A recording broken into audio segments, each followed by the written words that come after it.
Kuna kitu kimoja ambacho binafsi naona ni utapeli. Ni utapeli kwa sababu traders wengi wamekuwa victim sana wa hiki kitu, na yawezekana hata wewe mwenyewe una trade, una muda mrefu una trade, lakini ulikuwa hujui kama hiki kitu ni utapeli.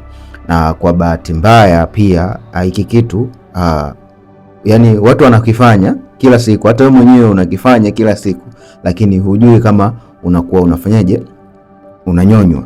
Unaona, na kitu ambacho kinaniuma zaidi ni kwamba na wengi tumeshindwa kugundua hiki kitu.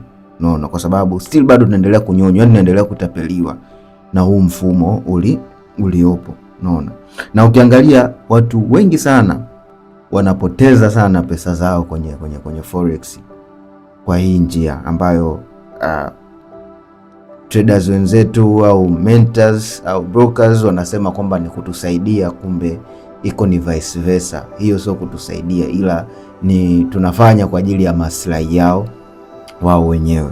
Na ikitokea mtu anakushauri hiki kitu ambacho anaenda kukizungumza, basi mkimbie, yani mwepuke, kwa sababu hana nia njema na pesa zako, kwa sababu takwimu, yani hii ni fact, yani inakusanua, hii ni fact kabisa. Na ukitaka wewe mwenyewe nenda kachunguze, afuatilie. Takwimu zinaonyesha kuwa traders wengi sana ambao wanaongoza kupoteza pesa sokoni, hasa kwa kuchoma akaunti, ni traders wenye mitaji midogo. Yani traders wale wote wenye mtaji wa kuanzia $1 mpaka $999.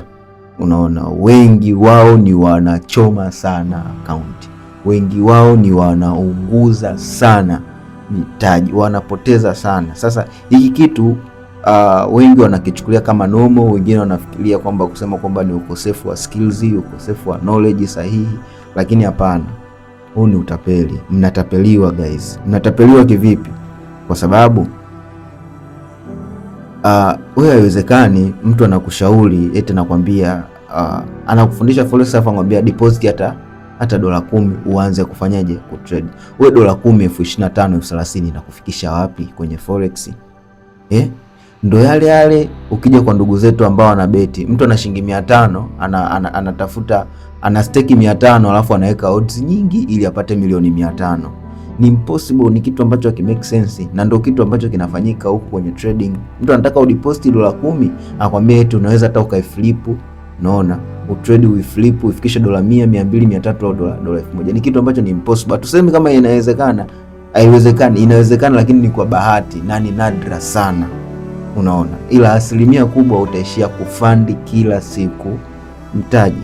Na ogopa sana mentor au brokerage ambayo inakwambia deposit hata $10, anza kufanyaje ku trade, kwa sababu na hasa hii kitu kinafanyika kwa brokers ambao wamekuja huko Afrika. Na hii unaweza ukasema kwamba kwa wewe $10 au $20, $50 ni ndogo, ni kwa sababu haujawahi kupiga hesabu zijumlishe hizo $10 au $20 umezipoteza mara ngapi kwa mwaka, umechoma ngapi. Unaona, ukipiga hesabu utakuja kugundua kabisa kwamba umekuwa ukiwanufaisha watu. Sawa, unaweza kuwa umechoma kidogo, lakini umechangia commission mara ngapi? Unaona, kwa mtu ambaye amekurefer kwa huyo broker, au umechangia commission mara ngapi kwa broker? Unaona, kwa sababu mwisho wa siku ukiwa na mtaji mdogo huwezi ukatrade kwa lot size kubwa automatically tu. Kwa lot size ndogo automatically tu itakuhitaji trade kwa lot size kubwa ili umeki zaidi.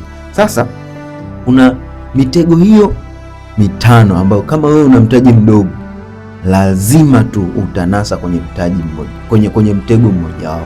Yani hata ujitahidi vipi, kwenye hii mitego 5 huwezi kuchomoka. Utakosa na wa kwanza, utanaswa na wa pili, utakosa na wa pili, utanaswa na wa tatu, utakosa na wa tatu, utanaswa na wa 4, utakosa na wa 4, utanaswa na mtego wangapi?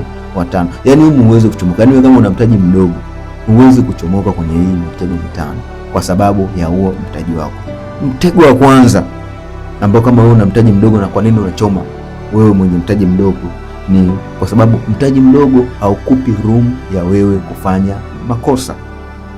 Unaona, yani mtaji mdogo siku zote huwezi ukawa na room ya kufanya makosa, kwa sababu ukiwa na mtaji mdogo unakuhitaji wewe kuwa affect muda wote, kwa sababu loss moja au stop loss ya trade moja unajikuta unapoteza pesa nyingi sana, unakuta unapoteza asilimia kubwa sana ya mtaji wako, tofauti na ule mtu mwenye mtaji mkubwa. Unaona kwamba ana room ambayo anaweza akarekebisha mistakes zake. Unaona, na unarekebisha vipi hizo mistakes zako? Kupitia journal yako na kupitia trading plan yako, unaangalia wapi ulikosea, wapi ulifanya sahihi. Hivyo ndivyo ambavyo tunafanya, tunaenda. Always trading ni biashara ya makosa, yani unafanya makosa unasahihisha, hivyo unakuwa unaendelea kujifunza, na always kwenye trading huwa tunaendelea kufanyaje? Kujifunza. Jambo la pili, kwa nini watu wenye mitaji midogo wanachoma sana account? Ni kwa sababu ya over leverage. Unaona kwamba leverage ni kubwa sana, yani hakuna namna yoyote ukatumia leverage ndogo kwenye mtaji mkubwa, hakuna namna yoyote. Na wote tunafahamu kwamba kadri unavyoweka leverage kubwa ndivyo unavyozidi kuexpose mtaji wako, unaona, kwenye riski kubwa, au ndivyo riski ya kupoteza ule mtaji wako wote inakuwa ni nini? Inakuwa ni kubwa.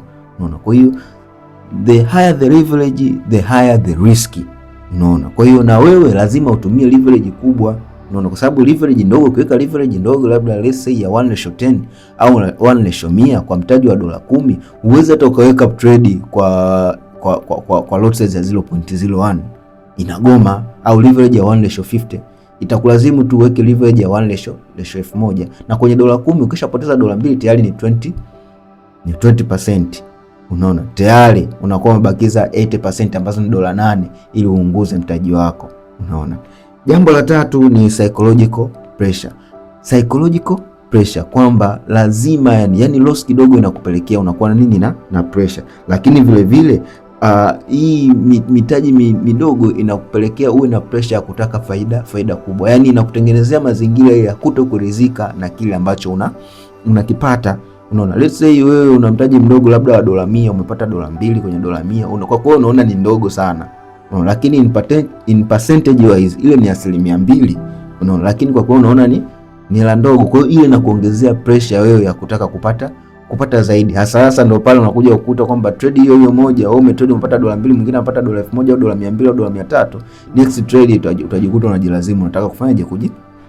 Kujilipua. Kwa hiyo unataka faida kubwa haraka. Kwa hiyo the more unavyokuwa unataka faida kubwa haraka, ndio the more unavyojiweka kwenye riski ya kupoteza pesa nyingi. Kwa hiyo mwisho wa siku unajikuta mtaji wako kila siku unaozidi kupunguza wewe mwenyewe kwa hizo loss. Au unaweza kujikuta one trade ikaondoka na almost hata 80% au 50% ya mtaji wako. Psychologically huwezi kubaki vile, lazima utapanic, lazima utakuwa na emotion, lazima utaumia tu. Unaona?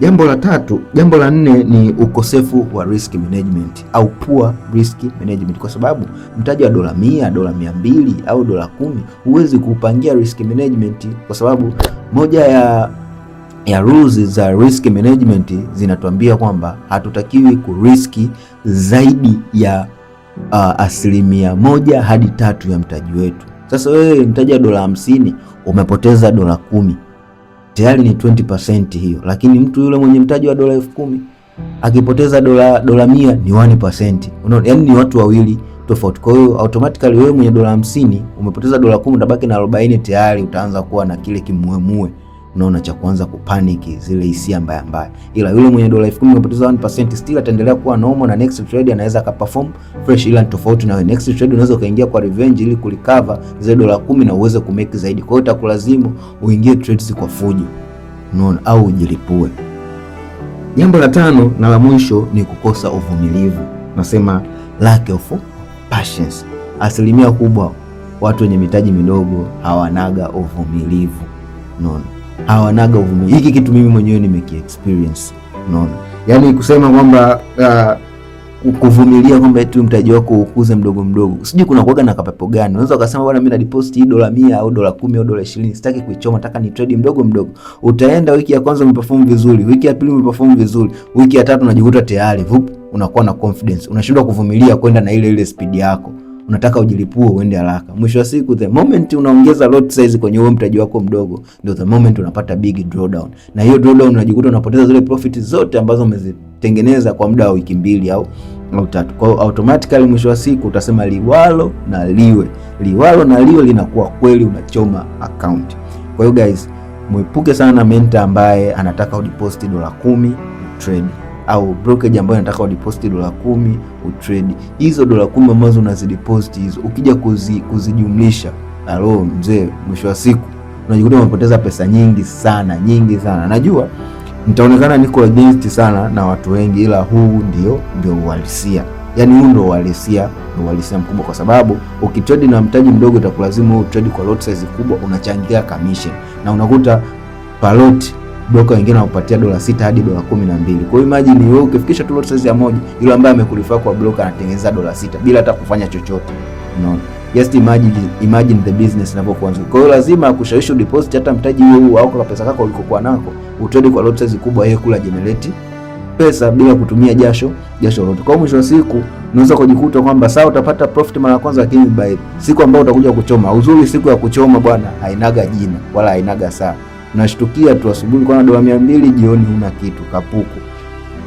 Unaanza kuhaa na kuanza kukasirika, unaanza kukasirikia watu. Ukiona watu wameposti video za kuelimisha, unakuja unaanza kuwatukana, kuwataki watu ovyo mitandaoni, kumbe hizo ni hasira za kuchoma nini?